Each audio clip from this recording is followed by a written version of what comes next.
Hello? Hello? Who is this? You tell me your name, I'll tell you mine. I don't think so. What's that noise? Popcorn. You making popcorn? Well, I'm getting ready to watch a video. Really? What? Oh, just some scary movie. You like scary movies? Uh-huh. You never told me your name. Why do you want to know my name? I want to know who I'm looking at. Scares you. Traps you.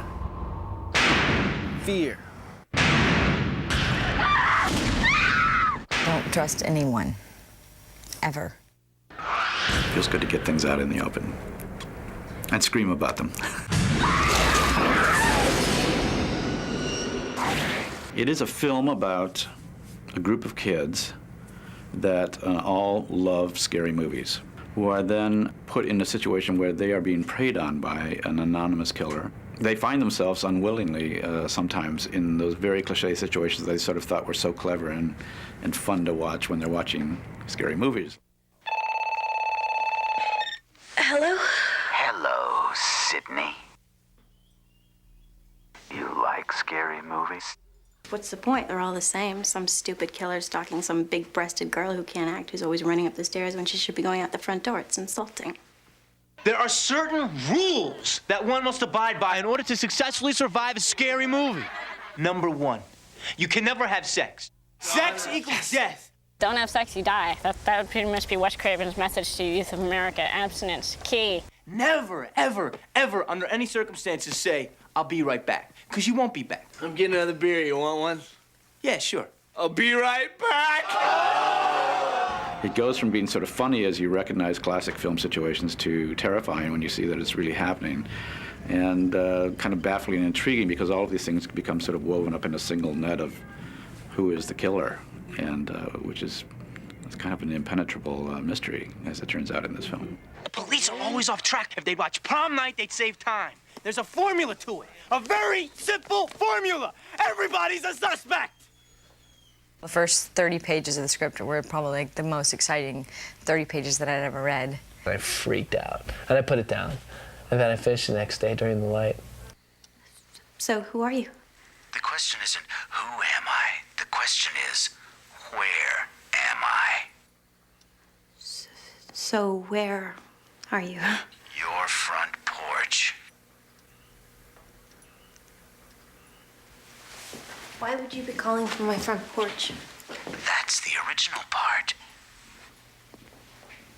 Oh, yeah? Well, I call your bluff.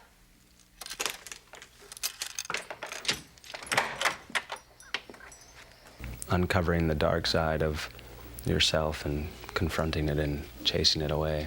That's what the movie's been about to me.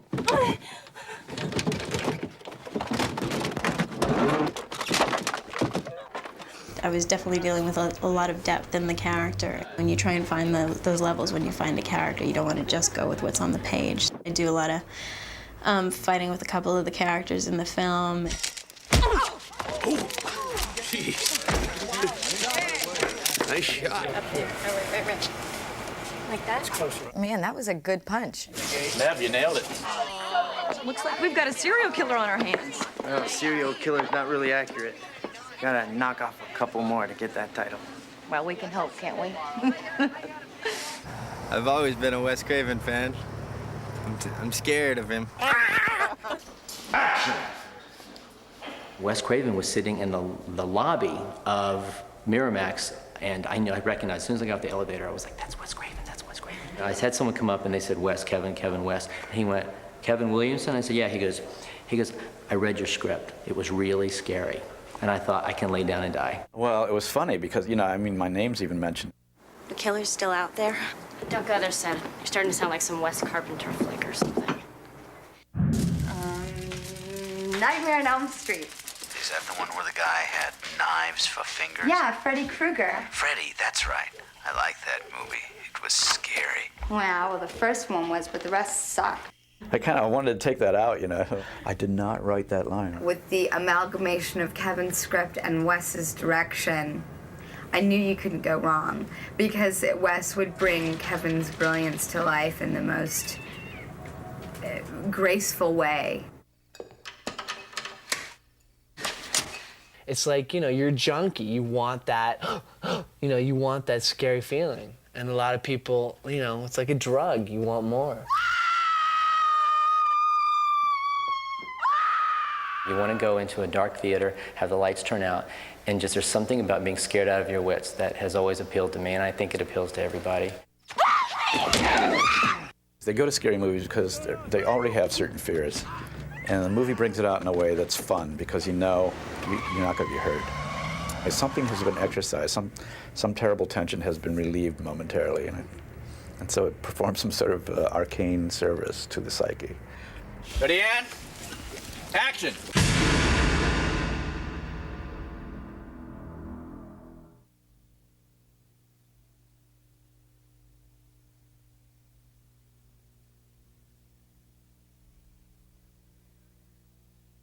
You're not scared, are you?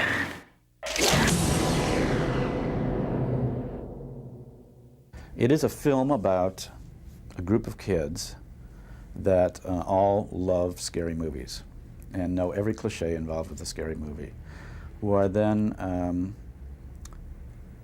put in a situation where they are being preyed on by an anonymous killer who is using all of those cliche situations to bring about their own demises, one by one. And they find themselves unwillingly sometimes in those very cliche situations they sort of thought were so clever and fun to watch when they're watching scary movies. They kind of address fears that you already have. I don't think people like to be scared, so that's not why they go to scary movies. They go to scary movies because they already have certain fears, and the movie brings it out in a way that's fun because you're not going to be hurt. You know probably that the person that you're most identifying with, the hero or heroine, is going to survive and probably triumph. So, and you go with friends, so you come out sort of laughing and exhilarated and happy, and beyond that, it's a mystery. But I just know that audiences coming out of really scary films, the scarier their film are, the happier they seem to be.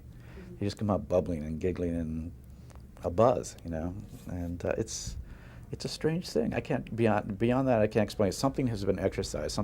Some terrible tension has been relieved momentarily, and so it performs some sort of arcane service to the psyche. It's not a matter of gore, really. Does the film somehow stretch your mind? Does it get into areas of the psyche that haven't been really explored before? Because that sort of recognition of things that have not been dragged out into the sunlight yet is as we were saying before, is somehow exhilarating. Neve turned out to be incredibly resourceful, both as an actress and just as a physical human being. She has a tremendous amount of running, jumping, climbing, falling, fight scenes, an incredible amount of scenes of very, very high emotion, terror and grief and everything else, and just does a terrific job. And you begin to realize this woman is a real powerhouse. I mean, she's really an actress to be reckoned with. Her character called for developing to somebody that you really care about and that turns out to have a really warm and real side to her. And she really portrayed that beautifully. I just think that everybody that's seen it says, oh, Courteney really comes through on this one, and I totally agree. He has just really strong qualities of sort of danger, sensuousness, intelligence, and as an actor has an ability to portray that sort of ambivalence, that sort of shadowy figure that you can't quite pin down. That was really important for his character, who falls under all sorts of suspicions in this movie. It's really about how youth today are desensitized to violence and how the media and how television and how film affects that, and affects our view on violence and sort of causes us to be numb to it. Wes was unbelievable. I think he's by far one of the best acting directors I've ever worked with. I do a lot of fighting with a couple of the characters in the film and rolling around and smashing people over the head and falling and things like that, hanging outside a window, which was fun, from a roof, except that they had this mattress under me, and I felt so lame because when the stunt woman came out and they took the mattress away, and I was like, come on, let me try it. But I said, absolutely not. The first 30 pages of the script were probably the most exciting 30 pages that I'd ever read.